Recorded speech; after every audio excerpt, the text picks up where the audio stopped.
utilizar microsuturas, 8, 9 y 10 ceros.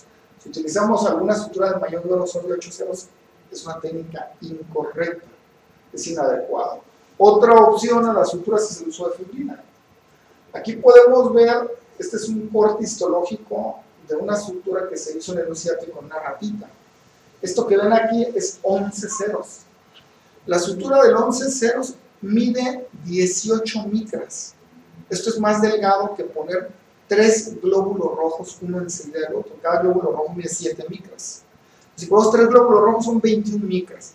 A pesar de que es muy delgado, el 11 ceros, vean toda la reacción fibrosa que produce. Eso que fue una sutura epineural. Entonces, si una sutura tan delgada produce tanta reacción, imagínense una sutura de 6 ceros. Absurdo. Si tenemos tensión, vamos a utilizar injertos nerviosos o conductos nerviosos, esa es otra opción. Podemos usar venas como conductos nerviosos. En este momento se considera la piedra angular de la reparación en cuanto a reconstrucción de lesiones del plexo braquial, los injertos nerviosos. ¿Sí? Más sin embargo, se ha visto que las transferencias nerviosas, que es un concepto nuevo, que se acuñó en el 94 por Christopher Oberlein, que es posiblemente el cirujano de nervio periférico más importante a nivel mundial, que también es ortopedista. ¿Sí? Entonces, él tomó un segmento del nervio cubital y lo conectó con el nervio del bíceps. Entonces, aquí estamos viendo el bíceps, el nervio del bíceps, un segmento del nervio cubital, y comenzó a funcionar el bíceps de forma extraña pocos meses después. Posteriormente, Susan McKinnon habló de una doble transferencia. La doble transferencia es utilizar también el mediano. Esto que vemos aquí, este es el músculo cutáneo, perdón, es el bíceps, este es el nervio del bíceps, este es el nervio del braquiales. Entonces tomamos un segmento del nervio mediano y lo conectamos al bíceps, y un segmento del nervio cubital y lo conectamos con el braquiales. Para eso estamos estimulando tanto el nervio mediano como el nervio cubital para estar viendo cuáles segmentos son. Si tenemos segmentos para la pronación, utilizamos segmentos para la flexión de la muñeca. Entonces distinguimos el que va para el flexor carpio radial, para el flexor carpio-ulnar, y son los que conectamos. Entonces vean la distancia que tienen para el bíceps. Aquí vemos el bíceps medio amarillento, ¿no? Cuando tenemos lesiones de C5, C6, usamos 3 nervios. Uno es el espinal accesorio, como veían, para el subescapular. Otro, utilizamos un segmento del radial, que es un segmento de nervio que va para un segmento del tríceps. Aquí estamos viendo cómo se está estimulando y se está extendiendo el codo. Y utilizamos segmento de mediano cubital para flexión de codo. Este es el Dr. Samsa, que él fue el que describió el utilizar esto que ven aquí, es un esquema del nervio radial. Entonces la porción larga del tríceps, podemos utilizar este segmento en el que lo cortamos aquí y lo rotamos y lo conectamos. Este sería el nervio axilar. Entonces el nervio axilar, aquí está el segmento para deltoides, y aquí tenemos segmento para el redondo menor. Entonces lo cortamos por encima y lo conectamos con este. Entonces aquí va igual, aquí estamos estimulando, estamos viendo el segmento realmente que queremos. Entonces ¿se acuerdan de esta niña con su lesión? Estos son preoperatorios. En cirugía, ¿qué vimos? Una abulsión de C5, C6. Hicimos la triple transferencia: espinal accesorio, subescapular, segmento de radial para axilar y doble transferencia para el bíceps y para el braquiales. Entonces aquí tenemos la niña 6 meses después. Entonces, acuérdense que era el lado derecho, el lado que está afectado. Estamos viendo rotación externa, estamos viendo la abducción. Lo que hemos encontrado ahorita es de que realmente los resultados son mucho mejores de los que esperábamos. Esta es una vista posterior donde estamos viendo el movimiento realmente del hombro, que sea bastante similar.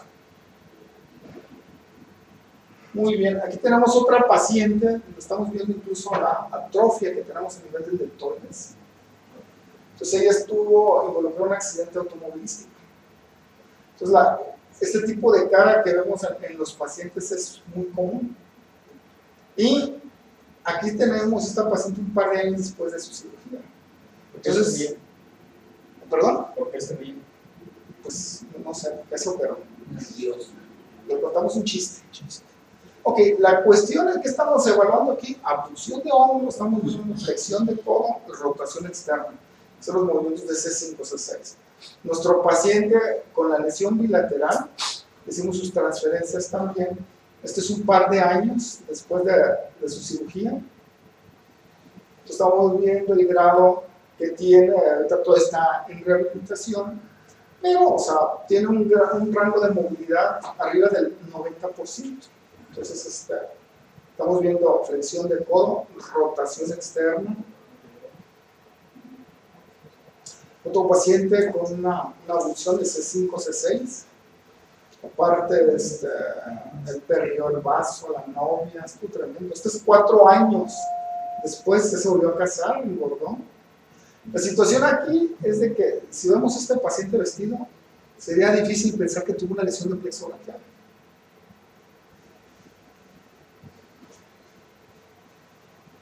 Aquí tenemos otro paciente preoperatorio, posoperatorio, igual, vean la falta de movilidad, vean el movimiento que tiene el paciente que ha recuperado.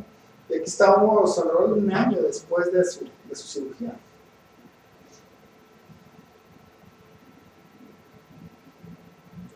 Lo que hemos descubierto ahorita es que alrededor, un poco más del 50% de estos pacientes recuperan rango de movilidad normal. Tenemos un paciente con una herida por proyectil de arma de fuego, una lesión de cordón medial y lateral, donde vemos que no tiene adecuada función en su mano. Preoperatorio, posoperatorio.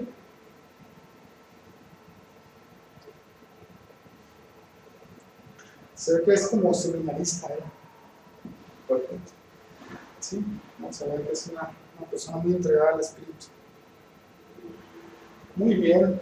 Aquí tenemos otro paciente con una lesión por proyectil de arma de fuego, que le produjo una lesión pues, total de plexo braquial, donde vemos de que tiene un poquito de movimiento del dorsal ancho. Está un poquito más de 4 meses después de su lesión. Y un poquito de extensión tiene de sus dedos. Realmente es lo único.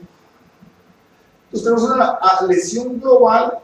Algo está funcionando aquí en el cordón posterior. Hicimos una pequeña disección. Todos los nervios los estamos disecando, los estamos estimulando. Hicimos neurolisis de nervio supraescapular y del cordón posterior, nervio radial. Entonces aquí estamos viendo 2 años después recuperación que puede tener el supraescapular, que es lo que evaluamos. Entonces evaluamos la rotación externa y la abducción, ¿no? El radial que estamos evaluando aquí, bueno, estamos evaluando el tríceps en primer lugar y la extensión de la muñeca. Hicimos injertos nerviosos para el músculo cutáneo, para el mediano y cubital. Pequeños injertos nerviosos. Estamos viendo la función del músculo cutáneo, flexión del codo, y una pues, pobre recuperación del mediano y cubital, ¿no? Tiene algo de flexión de muñeca y pronación. Pero el problema, la recuperación fue pobre. Hicimos una transferencia nerviosa, utilizamos el nervio del toracodorsal, el dorsal ancho, para el axilar. Estamos explorando, retirando el toracodorsal y aquí el axilar. Y aquí podemos ver de que estamos estimulando el toracodorsal. Siempre estimulamos los nervios que vamos a transferir, los cortamos distalmente y lo pasamos para conectar el nervio enfermo. Entonces, da a pensar en la transferencia nerviosa como una transferencia tendinosa, realmente. Pero en lugar de que utilizamos todo el músculo, utilizamos parte del nervio que va a ese músculo, donde no se afecta. Entonces aquí estamos viendo la función del axilar, deltoides y redondo menor.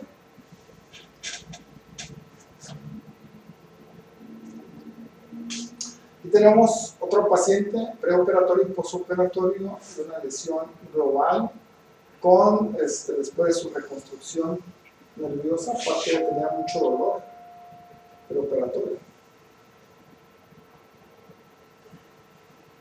Tenemos otro paciente de 68 años de edad, preoperatorio, sí, estuvo en un accidente automovilístico también, con una parálisis pues muy severa, ¿no? Tenemos que hacer reconstrucción, es un par de años después de su lesión.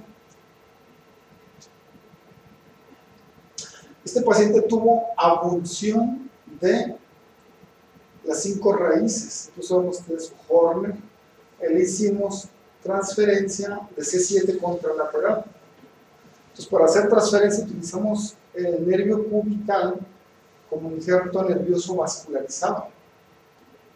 Entonces, y lo atravesamos hacia el lado sano y lo conectamos hacia el C7 del lado sano. Entonces, esto nada más lo hacemos y a nivel proximal lo conectamos con el mediano. Esto únicamente lo hacemos cuando tenemos abducción de las 5 raíces. Entonces, el paciente recuperó abducción de hombro y recuperó flexión de codo. Bastante libre. Aquí tenemos otro paciente con Horner, abducción de 5 raíces, 6 meses de su evolución. Hicimos intercostales para flexión de codo, reconstrucción alta y aparte de transferencia del espinal accesorio al supraescapular para dar hombro y flexión de codo. Entonces realmente utiliza su mano para actividades bimanuales, ¿no? No es posible tener una adecuada recuperación de los intrínsecos de la mano. Lo podemos tener un poquito esa función al hacer transferencias de músculos funcionales, que el doctor Doi de Japón comenzó a ser pionero en la transferencia de músculos funcionales. Entonces, un paciente con una lesión total, que le hicimos primero una transferencia del espinal accesorio supraescapular para dar hombro, y después le pasamos a gracilis para dar flexión del codo. Estamos tensionando, lo conectamos. Este músculo se conecta a los músculos a los nervios intercostales y a la arteria toracodorsal y vena. Entonces, estamos midiendo la tensión para dar flexión de codo y dar algo de estabilidad en los dedos, porque lo pasamos por debajo del tronador. Entonces el paciente, es como 1 año y medio después de su cirugía, podemos ver que tiene algo de control y puede tomar objetos, pero él se los tiene que poner en la mano. Entonces y la función, aunque es limitada, él en lugar de ver de que perdió la función, 4 años después de su cirugía, probablemente tenga una recuperación de un 12-15% de la función de la extremidad, pero lo ve como algo que ganó y esta extremidad pues no le estorba, ¿no? Al contrario, le ayuda hasta para cargar a su bebé, ¿no? Entonces, pero con su mano normal, se pone teléfono, cosas, o hasta le ayuda para agarrarlo de la mano. Cuando se ha pasado el tiempo para hacer la reconstrucción nerviosa, puedo hacer transferencias musculares. Como en este paciente que tiene una secuela de una lesión de plexo braquial donde no tiene flexión de codo, o sea, no tiene bíceps.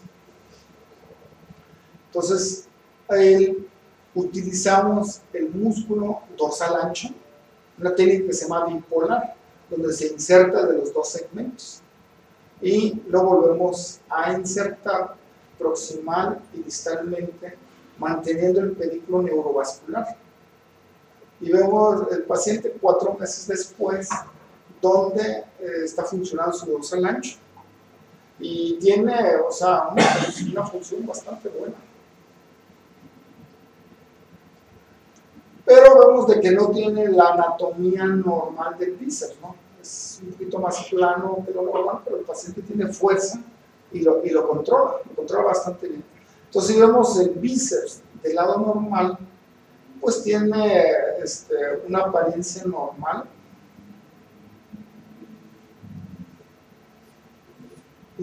Pero digo, vean la apariencia, dice, ¿no? Pero digo, a pesar de eso, o sea, tiene excelente control del músculo y excelente función. Estamos viendo al paciente con la abulsión de C8P1, que le hicimos transferencias tendinosas para que pueda él tener cierto tipo de prehensión. 3 meses después de la transferencia, donde está en periodo de rehabilitación. Entonces, él, al doblar la muñeca, puede estirar mejor los dedos, y al extender la muñeca puede cerrar mejor la mano, como pueden ver ahí. Entonces, eso lo tiene que ir a aprender, pero digo, esa mano ya le es útil para actividades, como pueden ver, de la vida diaria, y es cuestión, esto es 3 meses apenas después de su cirugía.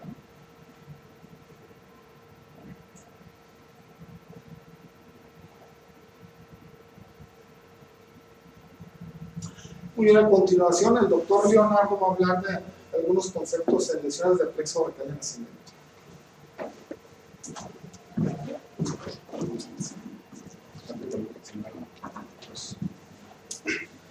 Bien, buenas tardes. Primero agradecer al doctor Rogelio Solano la oportunidad que nos da de venir a compartir con ustedes este tipo de trabajos que hemos estado realizando en conjunto y en aprendizaje con el doctor Jorge Clifton. Vamos a hablar un poco de las lesiones de plexo, pero en el área obstétrica, perdón, en el área pediátrica, normalmente las lesiones de nacimiento. Cuando nosotros hablamos, de hecho en la época de residentes, cuando hablábamos de plexo braquial o cuando tocamos el tema de nervios, nos imaginamos esto, ¿no? Sentimos que estamos trabajando en un área totalmente desconocida. Quizás fuera más sencillo si tuviéramos los mismos cables de colores, y que a su vez esto se hace un poco más complicado, porque cuando hacemos manejo de este tipo de lesiones requerimos de un material especial y definitivamente un equipo que nos haga ver un poco más este tipo de lesiones, que a veces los nervios son tan pequeños que a simple vista no logramos ubicarlos bien, y que necesitamos el apoyo de esto. Y para la reparación, como ustedes ya lo escucharon, se hacen reparaciones con suturas sumamente delgadas. Vamos a comentar que en este tipo de lesiones, esta es una lesión traumática y esta es una lesión de nacimiento, ¿sí? Una diferencia entre una y otra es que aquí los músculos nacieron bien, estuvieron con funcionalidad, son músculos normales, los nervios también, y existe una representación a nivel de la corteza cerebral. A nivel de nacimiento hay músculos contracturados, las articulaciones son rígidas, y en la corteza cerebral no hay una representación de esa función de ese nervio. Desde tiempo atrás vemos que para el ser humano ha sido de gran importancia mostrar este tipo de lesiones incluso en el arte. Si nosotros comparamos esta imagen de esta pintura y comparamos esta foto más actual, vamos a ver la postura muy similar, casi igual, de estos dos, de este bebé. Cuando hablamos de lesiones de nacimiento, sabemos que es el resultado de una excesiva tracción al momento de jalar la cabeza lejos del hombro, y esto nos lleva a este tipo de lesiones.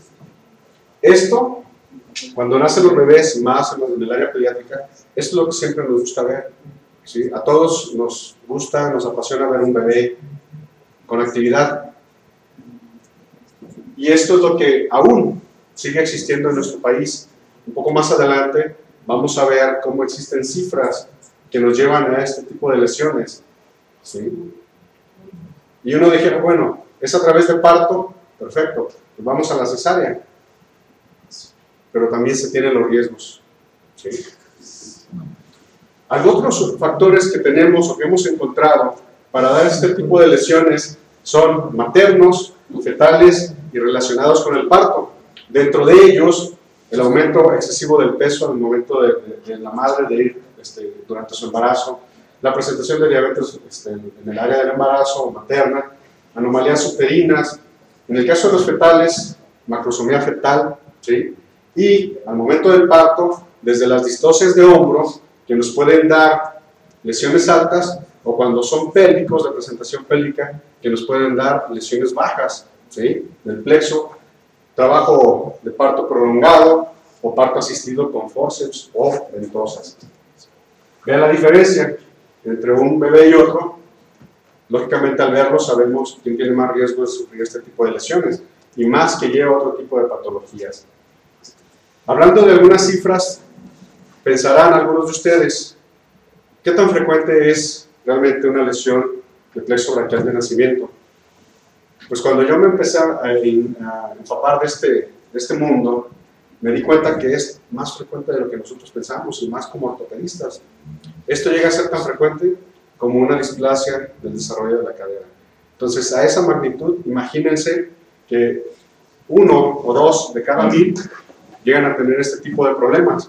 Y si nosotros hablamos de estos estados, pensamos que al año existen hasta 1800 posibles pacientes con esta lesión, y nada más en estos estados. Ahora, si nosotros hacemos esta multiplicación por todo el país, pues son lesiones muy frecuentes y a veces mal diagnosticadas, que llevan un curso a un diagnóstico tardío y, por supuesto, a un pronóstico desfavorable.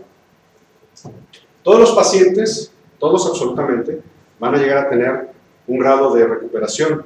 Como ustedes pudieron ver en la plática de lesiones del adulto, hay un sinfín de formas de ofrecerle el tratamiento a un paciente que le puede ayudar a tener una extremidad o unas extremidades que le pueda llegar a funcionar. De esto se recuperarán un 85-90%, ¿sí? Y de aquí, que a través de la historia natural también tenemos que existen problemas residuales que llegan a ocupar diversas cirugías. Lo que tenemos como última recuperación es la rotación externa, ¿sí? Asimismo la supinación. Aquí vemos cómo en la imagen se está tratando de ejemplificar en un paciente con lesión de plexo la rotación, que realmente es limitada.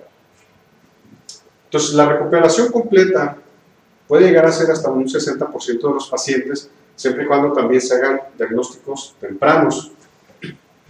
Y hay pacientes que aún cuando se le hace todo un sinfín de cirugías, transferencias nerviosas o manejo nervioso, más algunas transferencias musculares o tendinosas, llegan a tener una recuperación parcial.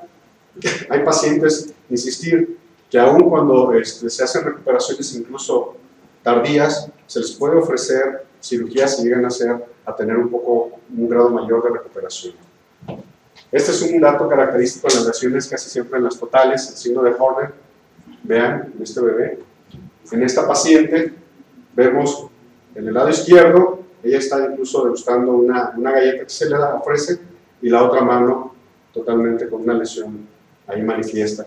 Y en esta imagen tratamos de ejemplificar el Horner que está presente. Cuando no se lleva a cabo un diagnóstico, esto es lo que vemos en los pacientes adultos. El paciente sigue y transcurre, llega a lograr recuperar algunas cosas, pero vean que tiene una mano que totalmente es funcional o disfuncional. Entonces, también, como todo en la medicina, no es receta de cocina. También se han encontrado lesiones totales, pero sin signo de Horner. Este es un esquema, una imagen de un video más bien, de un bebé, donde vemos que hay movimientos simétricos de todas las extremidades, ¿sí? Flexión de codo, movimientos de hombro, mano, flexión de los dedos, algunos reflejos normales que se ven manifiestos al momento de la exploración, y que desde ahí los pacientes pueden ser diagnosticados, y que quizás aquí en este hospital no lleguen mucho valoraciones por lesiones de plexo braquial, pero en las áreas foráneas esto es muy común también, ¿sí? Y que a veces nosotros como ortopedistas olvidamos un poco la exploración y el diagnóstico de este tipo de lesiones. Vean la diferencia del bebé previo. Este nene, a la estimulación, el lado izquierdo tiene actividad, pero el lado derecho no la tiene, ¿sí?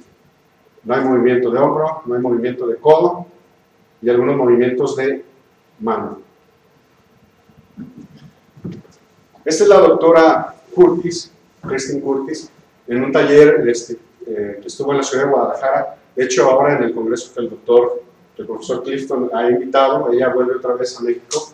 Ella es una persona que hizo algunas de las técnicas de cómo podemos estar evaluando de una forma sencilla o muy fácil a un bebé para diagnosticar exactamente dónde se encuentra la lesión.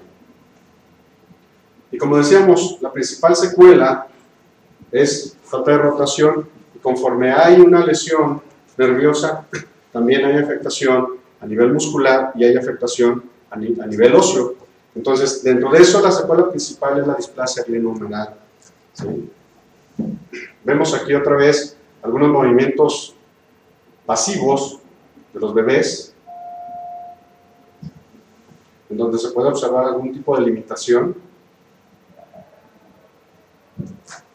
Y existe una prueba muy sencilla que es llamada la prueba de la galleta. Tanto la doctora comentan que se bloquea el lado sano con esta forma, con la doctora con su mano, y en la otra mano colocan una galleta, eso se llama la prueba de la galleta. Si esta prueba es positiva cuando el bebé no lleva por instinto la galleta a la boca, quiere decir que hay una limitación, que hay una lesión que no le permite hacer la flexión, tampoco el movimiento del hombro. Vean en el lado normal, inmediatamente un bebé le das una galleta o le das un dulce y lo lleva a cabo, ¿no? En el adulto dicen que es la prueba de la cerveza. Algunos otros estudios que nos sirven también para evaluar tipos de lesiones, como ven aquí en esta imagen, las fracturas de la clavícula, que generalmente manifiestan lesiones de plexo o de raíz nerviosa, y algunas otras lesiones que son más severas, como estas lesiones de fracturas, como ustedes pueden ver, que nos pueden llevar a pensar que esta es una lesión, pues es algo traumático, pero de forma severa, que podemos encontrar un sinfín de lesiones. Y esta es una imagen de la displasia glenohumeral. En el lado derecho suyo podemos ver todavía la circunferencia del lado del hombro, y en el lado contrario vean cómo hay deformidad incluso de la cavidad glenohumeral. Entonces esto nos lleva a lo que se conoce como luxaciones óseo-luxación, que va a limitar tanto la función por efecto de la formación de hueso, como la limitación de fuerza muscular y por supuesto la limitación funcional. En este caso representamos en esta imagen una lesión alta de una bebé. En los niños hacemos este tipo de abordajes, ¿sí? Un abordaje en L en el cuello, o como ustedes vieron en la doble transferencia a nivel del brazo, en la zona medial, como ustedes pueden observar en esta imagen. Normalmente estos son los tipos de abordajes que hacemos en los niños, ¿sí? Y con ello se puede llevar a cabo varios tipos de tratamiento. ¿Y cómo hacemos la reconstrucción nerviosa? Ustedes escuchaban al doctor que él hablaba de injertos. Entonces normalmente tomamos tanto en adultos como en niños el nervio sural, la pierna, y lo llevamos a la reconstrucción de los nervios a nivel de la lesión del plexo. Entonces aquí nosotros vemos un neuroma en tronco primario superior, ¿sí? Toda esta es la lesión. Después se toma el nervio y a veces utilizamos fibrina, también lo habíamos comentado anteriormente, para generar la compensación. Esta es la misma niña 4 años después de la cirugía. Voy a regresar. Si ustedes recuerdan, es el lado izquierdo. Aquí tenemos, hay flexión del codo, hay actividad del hombro, ¿sí? Igual acá, movimiento de la mano. Es la niña 9 años después de la cirugía y existe actividad de ella misma entre la extremidad del lado derecho y el lado izquierdo.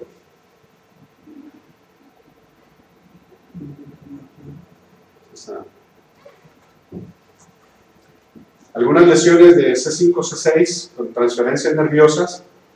Esta nena vemos como en el lado izquierdo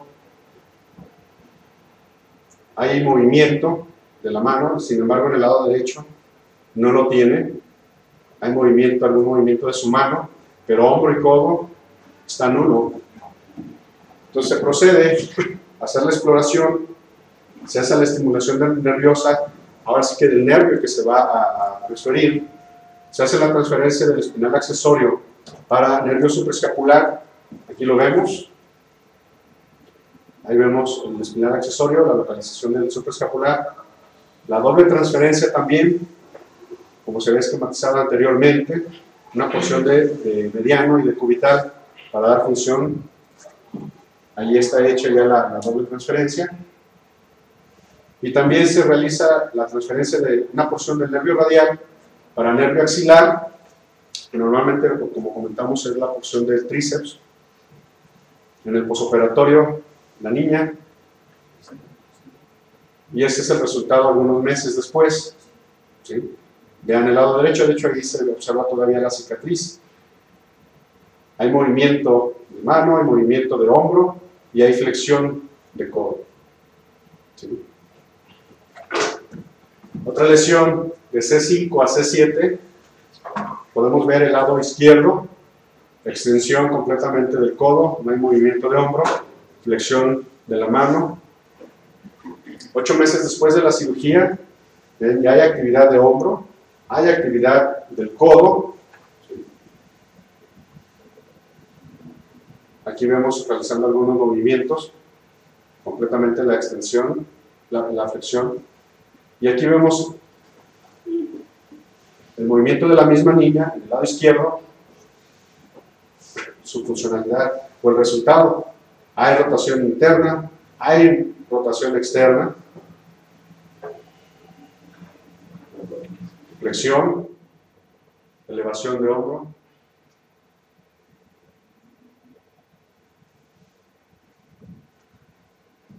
Otra niña con su mamá acuden de esta manera a la consulta. Vean el movimiento del brazo izquierdo, a diferencia del lado derecho. No hay respuesta de hombro, no hay respuesta de codo.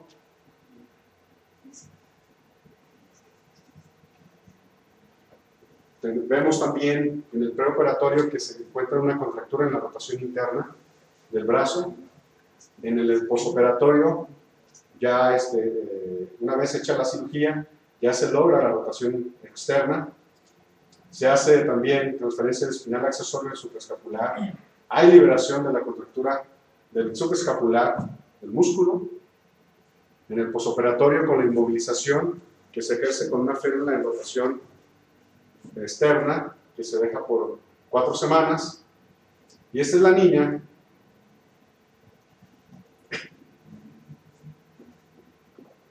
Vean el resultado, el brazo derecho, hay movimiento, elevación, hay flexión del codo, hay rotación externa. ¿Sí? Y vean las caras como son diferentes. Una parálisis total en una niña que fue diagnosticada o atendida de una forma tardía, digamos demasiado tarde. ¿Sí? Vean cómo ella tiene su mano realmente como algo pues, que no tiene ninguna función. Vemos una atrofia, un acortamiento de la extremidad también. En ocasiones se tiene que realizar osteotomía de la clavícula para hacer una exploración adecuada. ¿Sí? Aquí hay una transferencia de nervios intercostales que también utilizamos para músculo cutáneo, buscando flexión de codo, ¿sí? Como se ve esquematizado aquí en la imagen. Y estos son los resultados algunos años después de tener una mano que no tenía ninguna función. Esa mano ya le funciona o le sirve para ejercer algunos movimientos, ¿sí? Vean, pero que ella ya controla. Igual acá, me gusta alguna galleta. En el caso de esta niña, una parálisis total, con una recuperación distal, pero hay falta de elevación del hombro y hay una contractura completa en rotación interna. ¿Sí? Aquí se ve en el preoperatorio nuevamente. En el caso de ella, como el diagnóstico ya fue tardío, se le ofrece transferencia tendinosa, músculo tendinosa. En el caso tomamos dorsal, y aquí está un año después de la cirugía. Vean cómo ella logra la rotación externa y elevación, pero principalmente el objetivo era lograr rotación externa en el caso de ella, cosa que no se había logrado en el tratamiento previo. ¿Sí?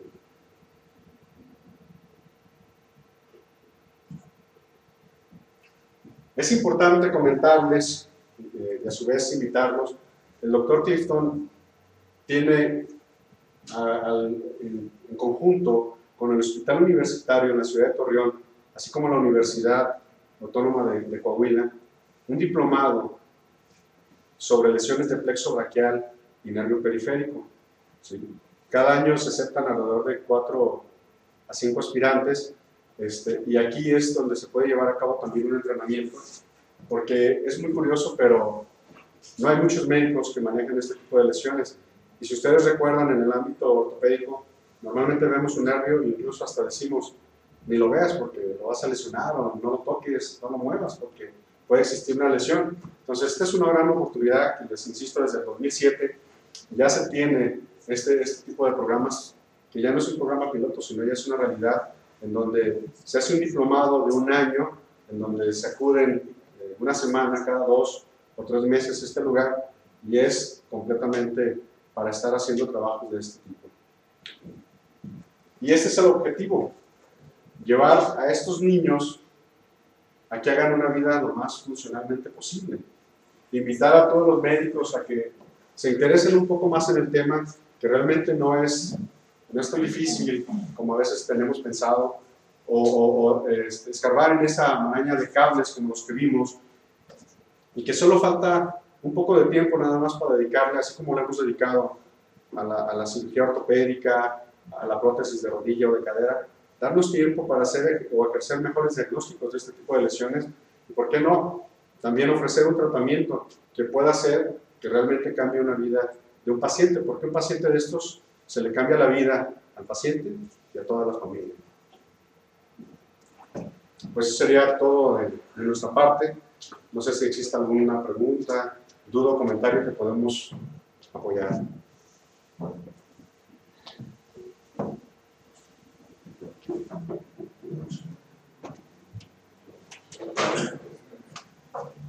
¿Alguien, señores, alguna pregunta, comentario? Sí, doctor, adelante. Yo les pediría, por favor, que aclararan, porque sé que hay entre nosotros los ortopedistas muchas dudas en relación a los tiempos, porque nosotros nos llegan los pacientes aquí, pero muchas veces recurrimos al concepto de que déjenlo que crezca un poco y vamos a ver qué es lo que pasa. Si nos puedes aclarar. Sí, realmente hice mucho énfasis en el tiempo. O sea, la lesión de nervio periférico, tenemos una ventana de oro que se llama. O sea, los mejores resultados los vamos a obtener cuando tenemos la cirugía entre los 3 y 5 meses. Es el periodo de oro. Pasando ese periodo de oro, o sea, nunca estamos buscando tener la recuperación al 100%. Pero en algunos casos podemos tener recuperación arriba del 95%. Pero entre más tiempo va pasando, en lugar de ser 95, va a ser 90, 85, 80, 70, 60. Entonces, cirugía de reconstrucción nerviosa, en forma global, no la realizamos después de un año, porque ya la posibilidad de recuperación es muy baja. Después del año se recomienda ya no ofrecerlo, aunque el beneficio sea, como dice, cada vez va disminuyendo el porcentaje, sí, pero digamos 10-15% de mejoría se evalúa al paciente y se le explica, ¿no? Exactamente. Y desafortunadamente muchas veces el paciente llega y dice, es que yo no sabía, es que los médicos que me estaban tratando no me dijeron. Ellos me decían que me esperara, que estuviera en rehabilitación, y realmente pues este tipo de pláticas sentimos que es importante para intercambiar experiencia y realmente analizar un poquito, porque desde que estábamos de residentes veíamos un paciente que le sacamos la vuelta. Muy difícil el diagnóstico, difícil la cirugía y los resultados son pobres. Como vemos en este momento, en el siglo XXI, esto ha cambiado. Podemos ofrecer realmente una opción y en algunos casos recuperación de la movilidad muy cercana a lo normal. En el área pediátrica no cambia, esto es totalmente la misma regla. De hecho, el doctor Alan Gilbert, que es de los médicos fuertes, pioneros en este tipo de manejos de lesiones pediátricas, él recomienda que un paciente que no tiene actividad o movilidad debe ser operado antes de entre los 4 y los 6 meses. No esperar, es por eso, como ven, este tipo de lesiones no sale fuera de la cuestión médica. Entre más rápido se haga el diagnóstico, mejor. Entre más rápido se atienda, mucho mejor. Porque a veces el obstetra o el pediatra pide una opinión con el ortopedista y el ortopedista ve al paciente y dice, vamos a enviarlo a rehabilitación. Entonces, en rehabilitación incluso todavía existen algunos detalles de no se conoce muy bien este tipo de lesiones o no se quiere abordar como tal, y se llevan al paciente dándole rehabilitación. Vamos a esperar, como decía el doctor, 6 meses más, y ahí está el niño rehabilitándose. Si ese niño no tuvo una recuperación o un despegue, una espiga de recuperación en las primeras 4 o 5 semanas, es necesario hacer una evaluación secundaria nuevamente para poder ofertar un tratamiento que le pueda ayudar más, y esto se logra mediante el manejo quirúrgico, ¿sí? Entonces, invitar a todos los compañeros a que se apeguen un poco más a este tema. Y yo sé que todo el mundo tenemos pacientes que han tenido una lesión, lo común del nervio radial por fractura, o que nos llegan por accidentes donde hay abulsiones completas, abulsión, o hay lesiones parciales o totales completas, que a veces no queremos diagnosticar y enviarlo al rehabilitador, y el rehabilitador llevarlo, y cuando pierde esa ventana de oportunidad que refiere el doctor, pues bueno, ya es un poco triste incluso nosotros detectar estos pacientes donde pudimos haber ofrecido algo más.